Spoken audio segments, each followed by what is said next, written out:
In my last video, I discussed about gold, the various narratives supporting gold, why I would be trading Agnico Eagle Mines, and my trading strategy. In today's video, I'll be doing postmortem on that trade.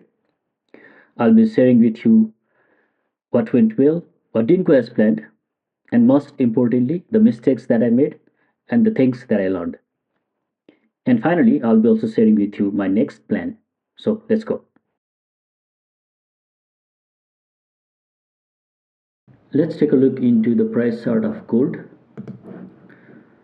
This level was my first level of resistance, and my strategy was that as soon as the price hit this level, I would go and then take some profit on Agnico Eagle Mines. But what happened was completely different than I expected.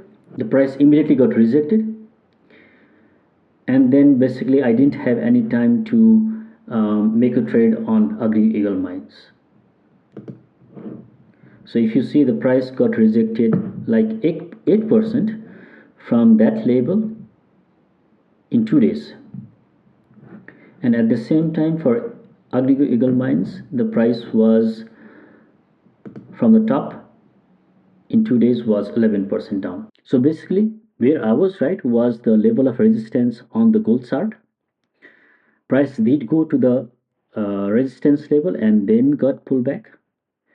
But where I was mistaken was to think that I will get enough time after the pullback to confirm the pullback and then take some profit on the Agnico Eagle mine. But market doesn't care about me. Market doesn't wait for anyone, and market doesn't care about if I make profit or not. So this is my very biggest learning out of this trade. Market cannot go up all the time, even if the narratives are bullish, even if the fundamentals are strong. There could be some minor pullback along the way. This could be from various reasons. For example, there could be sudden change in the sentiment. There could be profit taking along the way if the price has gone up a lot. The recent price drop in gold can be attributed to the war that is happening between Iran, Israel, and US. Basically, it has created problem in the supply chain of gold. And now buyers are unwilling to pay exceptionally high shipping and insurance cost, and at the same time they don't have any guarantee of delivery. So I should acknowledge that pullbacks are inherent part of the uptrend, and if I want to make my strategy better, then I should consider how I should handle the pullbacks also as a part of the trading strategy. We are just players at the table. We don't control the deck. We don't know who we are playing with. We don't know how they are playing. We have limited knowledge, and there is a lot of uncertainty. The only thing we can do our best is to play the cards as they unfold. We have to trust our process. We have to apply the knowledge that we can gather to our process, and we have to keep learning. We have to keep improving the process to make the process trustworthy. As per my strategy, the next level I was looking on was 9 moving average, the red line shown here. And as soon as the price closed and confirmed below 9 moving average, I sold some of my holdings to take some profit. And the level where I sold was around this level. I can also show you my broker. As you see, the price I sold was 193 euros.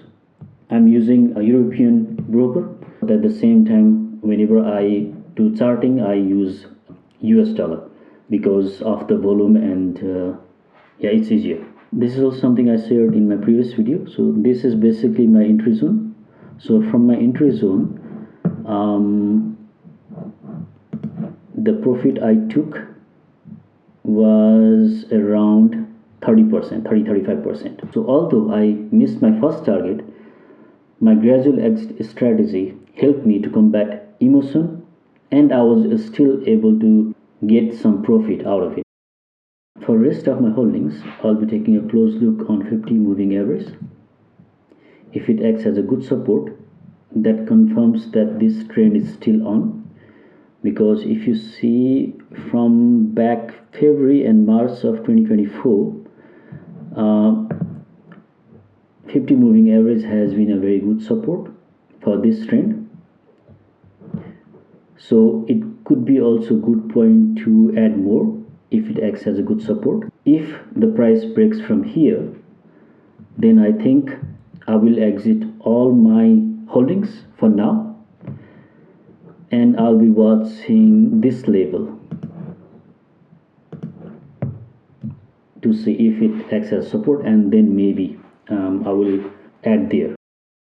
Narratives around gold are still intact.